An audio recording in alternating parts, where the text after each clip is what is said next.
ইরশাদ করেন, যে ব্যক্তি সকাল বেলা 3 বার তেলাওয়াত করবে আউযু বিল্লাহিস সামিউল আলিম মিনাশ শাইতানির রাজিম,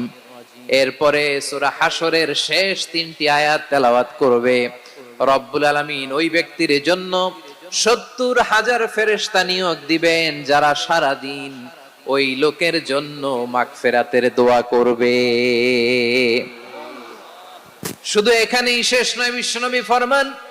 ওয়া ইন মাতা ফি যালিকাল ইয়াউমি মাতা শাহীদান, ওই দিন যদি ওই ব্যক্তিটা ইন্তেকাল করে সে শহীদ হয়ে কিয়ামতের দিন আল্লাহর সামনে দাঁড়াবে। সকালবেলা যদি পড়েন 3 বার আউযু বিল্লাহিস সামিউল আলিম মিনাশ শাইতানির রাজিম 3 বার পড়ে সূরা হাশরের শেষ 3 আয়াত যদি তেলাওয়াত করেন, তাহলে আপনার জন্য আল্লাহ তাআলা 70,000 ফেরেশতা নিয়োগ করবে। সারা দিন তারা আপনার জন্য মাগফিরাত